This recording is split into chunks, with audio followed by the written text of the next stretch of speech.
बोली प्रभु दिन के गोद में तो आप आ गए सूर्य वंश में, चंद्र वंश में कब आओगे? तो चंद्र वंश में आ जाए ना भगवान। बोलिए कृष्ण चंद्र भगवान की जय। तो चंद्र वंश में आ जाए। श्रीमद् भागवत के अनुसार चंद्र वंश में आए और रामचरितमानस के अनुसार सूर्य वंश में आए। तो भगवान आए, ठाकुर ने कहा ठीक है, इस बार तो सूर्य वंश में आए तो दिन है, दिन ही दिन है। हम आपकी गोद में आएंगे तो अर्धरात्रि की बेला होगी, भादों की अष्टमी। बताइए कैसी रात्रि होती है, शहर में तो नहीं समझ में आता है, लेकिन देहात में अच्छा समझ में आता है। भादों की रात्रि में घर से निकलना अपना हाथ भी नहीं दिखाई पड़ता, इतनी अंधेरी रात होती है। उस रात्रि में हमारे ठाकुर आए तो उन्होंने वचन दिया कि हम तुम्हारी गोद में आएंगे। तो रात्रि यही वचन लेकर के पीछे थे। अब यहाँ पे भगवान बाबा विश्वनाथ मैया पार्वती जी से कहते हैं कि पार्वती जब भगवान का जन्म हुआ अयोध्या में तो हम भी गए। पार्वती मैया ने कहा आप गए तो क्या मैं नहीं गई?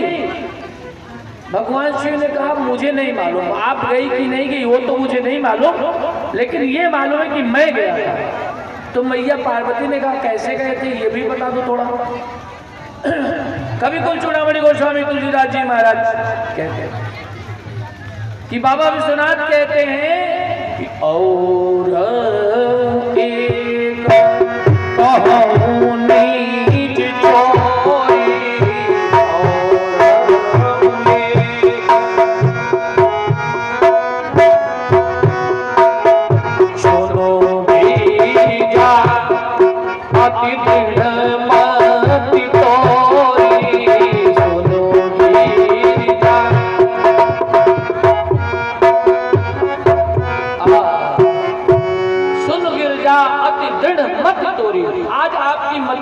दृढ़ है, इसलिए मैं ये कथा आपसे कह रहा हूं। भगवान शिव ने कहा पार्वती आज आप भगवान के बारे में कुछ सुनने के लिए तैयार हैं, समझने के लिए तैयार हैं, इसलिए मैं आपसे ये कथा कह रहा हूं। मैया पार्वती ने कहा कि ठाकुर प्रभु आप ये कहते कि मैंने चोरी की, भगवान शिव कह रहे कि मैंने चोरी की, और एक कहो निज चोरी। प्रभु आप भगवान शिव और चोरी, ये कौन सी चोरी आपने की? तो भगवान शिव ने कहा कि चोरी ये की कि काग भुसुंडी संग हम दो मनुज रूप जाने नहीं को। हमारा चेला काग भुसुंडी और कागभूषुंडी और कौन? भगवान बाबा विश्वनाथ। भगवान बाबा विश्वनाथ और कागभूषुंडी दोनों मनुष्य का रूप धारण करके अयोध्या गए। और वहां जाने के बाद महाराज स्थिति क्या हुई, जब अयोध्या गए तो सोचे कि रामलला का दर्शन हो जाए। तो रामलला का दर्शन तब होगा जब महल में प्रवेश करेंगे, और महल में प्रवेश होने नहीं मिलता। इतनी भीड़ है कि जाते हैं लोग और धक्के मार करके पुलिस उनको बाहर।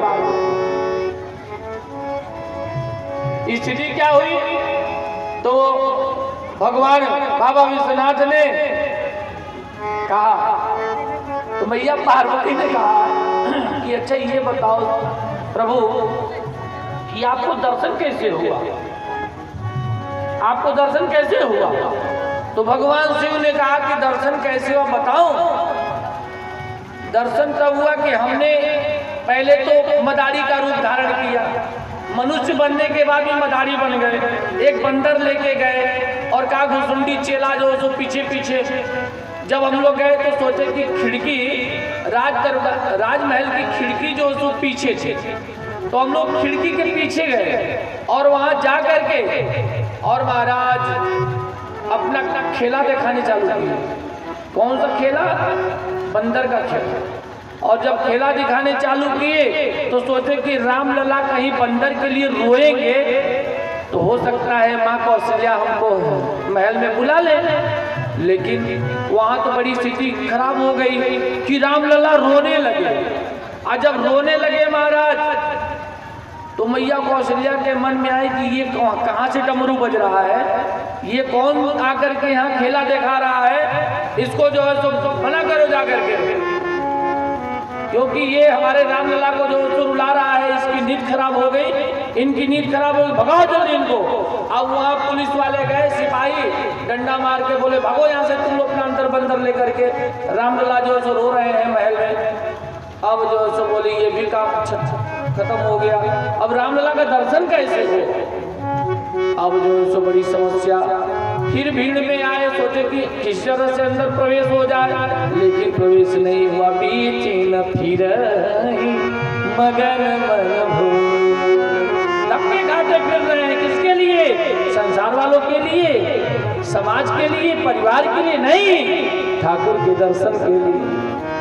आज भी आप अयोध्या जाएं, अभी तो ये महामारी का समय है तो भीड़ कम है, कम थी, क्योंकि नहीं तो रामनवमी पे लाखों की भीड़ होती है अयोध्या में।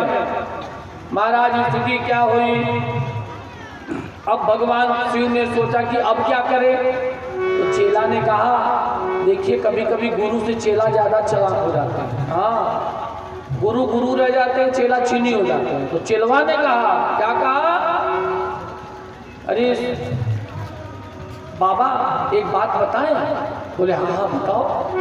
तो बाबा आप ऐसा करो कि आप ज्योतिषी बन जाओ। ज्योतिषी, अच्छा तो ज्योतिषी बन के क्या करेंगे? तो बोले कि आप ज्योतिषी बन जाओ, हम हल्ला करेंगे यहाँ बैठ करके, जिसको हाथ दिखाना हो आकर के हाथ दिखाओ, जिसको हाथ दिखाना हो आकर के हाथ दिखाओ।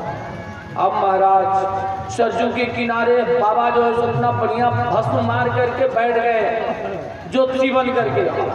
वयोवृद्ध बूढ़ा ब्राह्मण थी और अपना बैठ गए। और जब बैठ गए तो अपना काक भुसुंडी जी बोले भैया जिसको हाथ दिखाना हो, देखिए प्रचार का बहुत बड़ा प्रभाव पड़ता है।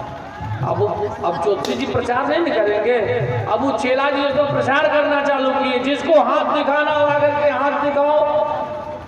बहुत बढ़िया हाथ देखते हैं। अब बताइए वहां तो लाइन लग गई। अब लाइन लग गई महाराज। अब जहां भगवान शिव ही जिसका हाथ देखने लगे तो उसके भविष्य को कोई काट सकता है क्या? क्यों भविष्य में होगा सब बता देंगे। अब जो है तो भगवान शंकर लगे हाथ देखने, हल्ला हो गया, अरे ये ज्योतिषी आए हैं भाई और ये जो है तो हाथ देख रहे हैं, बहुत अच्छा सटीक जो है तो भविष्यवाणी कर रहे हैं। तब तक जो है सो क्या हुआ कि महल की जो मुख्य दासी थी वो भी निकल करके गई थी सरजू स्नान करने, और सरजू स्नान करने गई तो वो भी जा करके हाथ दिखाया, और हाथ दिखाया और हाथ दिखा करके आ करके मैया कौशल्या जी से कह दिया कि माता जी एक बहुत वृद्ध और प्रमाणिक ज्योतिषी आए हैं और बहुत अच्छा हाथ